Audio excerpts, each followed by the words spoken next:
দর্শক, আমরা একটা রিপোর্ট দেখলাম যমুনা টেলিভিশনে। যমুনা টেলিভিশনের এই রিপোর্টটা খুবই অবাক করেছে আমাদেরকে।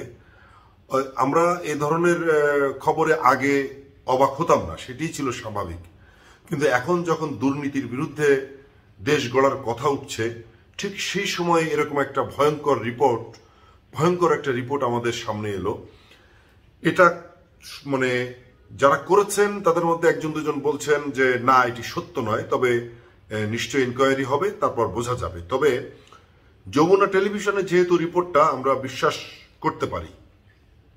বিষয়টা হয়েছে যে মাঝে তো আমরা দেখেছি যে ডিসি নিয়োগে নানান ধরনের কথাবার্তা হয়েছে। ডিসিদের মধ্যে, যুগ্ম সচিবদের মধ্যে এক ধরনের হাতাহাতির মতন অবস্থা আমরা মন্ত্রণালয়ে দেখেছি।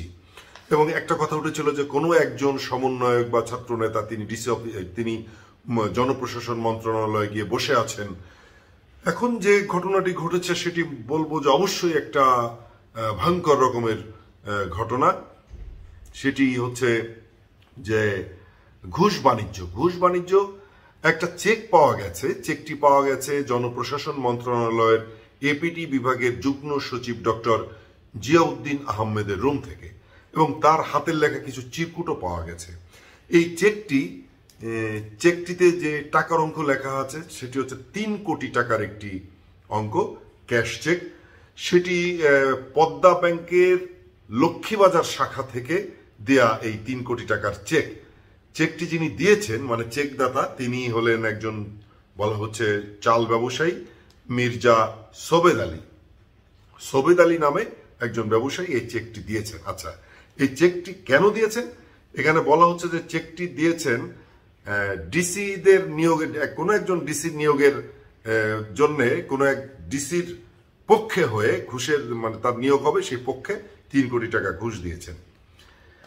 এখন এটি যদি সত্য হয় তাহলে তো ভয়ঙ্কর ব্যাপার বলতেই হবে। এই জিয়াউদ্দিন আহমেদের, যুগ্ম সচিব জিয়াউদ্দিন আহমেদের হাতের লেখা চিরকুটগুলো পাওয়া গেছে। আরো একজন যুগ্ম সচিব, তার নাম আলী আজম, তার হাতের লেখাও কিছু কাগজ পাওয়া গেছে। সেগুলো হচ্ছে যে 5 জনের নাম ও চয়েস দেয়া আছে। তাদের মধ্যে 2 জন নওগাঁ ও রংপুরের জেলা প্রশাসক হয়েছে। ডিসি নিয়োগের জন্য 582 জন প্রার্থীকে মৌখিক পরীক্ষার জন্য ডাকা হয়। তার মধ্যে 470 জন উপস্থিত হয়, বাকি 52 জন ভাইবা দিতে যাননি।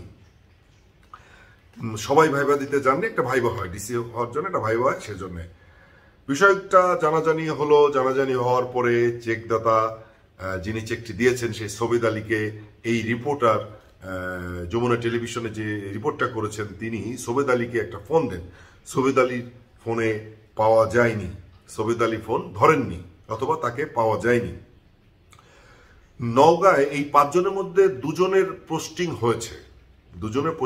একজন নওগাঁয়, একজন রংপুরের।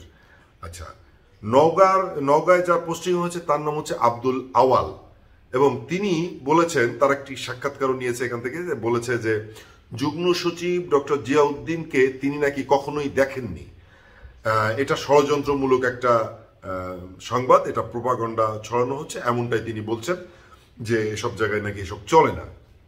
কিন্তু যুগ্ম সচিব আলী আজম ও ডক্টর জিয়াউদ্দিন, এই দুজনই, যে 2 জনের কথা বলা হচ্ছে যুগ্ম সচিব, তারা সেই 2 জন আজকে অফিসেও যাননি, এবং তাদেরকে ফোন করেছে এই রিপোর্টার, ফোনেও পাওয়া যায়নি। বন্ধুরা, এখন এই যে 3 জন লোক, একজন চেকদাতা সোবেদ আলী, আর 2 জন যুগ্ম সচিব, একজন জিয়াউদ্দিন আর একজন আলী আজম, এই 2 জন যুগ্ম সচিব এবং চেকদাতা সোবেদ আলী, 3 জনের কেউ কিন্তু আজকে, মানে 3 জনের কেউ ফোন ধরেনি, 3 জনের সঙ্গে যোগাযোগ করতে পারেনি। জনপ্রশাসন মন্ত্রণালয়ের এক যুগ্ম সচিবকে দেয়া চেক, এভাবে মানে হেডিংটা হয়েছে। উপদেষ্টা আলী আজমের সঙ্গে ব্যাপারটা নিয়ে কথা বলেছেন এই রিপোর্টার। আলী আজম বলেছেন ব্যাপারটা আগে জানা ছিল না। তিনি দুপুরের পরে একটি কমিটি গঠন করে, জনপ্রশাসন মন্ত্রণালয় একটি কমিটি গঠন করেছেন। এই কমিটি তদন্ত করে দেখবে যে আসলে ঘটনাটি সত্য কিনা। এই যে ঘুষ বাণিজ্যের যে বিষয়টা আগেও আমরা শুনেছি, আমরা হয়তো এখন ভেবেছিলাম সেগুলো এখন নেই। তো একজন ডিসি নিয়োগের জন্য একজন ব্যবসায়ী 3 কোটি টাকা দিয়েছেন। এখন এই সংযোগটা কোথায়, সেটি বের করলে পাওয়া যাবে যে 2 জন ডিসির নিয়োগ হয়েছে বা হচ্ছে বা হবে, তাদের সাথে সোবেদ আলীর সাথে যে ফোন কল পাওয়া যায় কিনা, আত্মীয় স্বজনের কোনো যোগাযোগ খুঁজে পাওয়া যায় কিনা, এটি বেরিয়ে আসবে। সত্য হলে অবশ্যই বেরিয়ে আসবে, এটি কোনো বিষয় না। আমি বিশ্বাস করি যে এটি বেরিয়ে আসবে। আর যদি মিথ্যে হয় তাহলে কারা এটি করছে সেটিও বের হয়ে আসবে। এটি যদি ষড়যন্ত্রমূলক হয় সেটিও বের হয়ে আসবে। তবে দেখা যাক। কিন্তু এই যে যদি ঘুষ বাণিজ্য সত্য হয় তাহলে আমাদের বলতে হবে যেমনটি ছিল দেশ তেমনটি আছে, কোনো পরিবর্তন হয়নি। আর যদি মিথ্যে প্রমাণ হয় আমরা বুঝবো যে না, পরিবর্তনের পথে বাংলাদেশ। সবাই ভালো থাকবেন।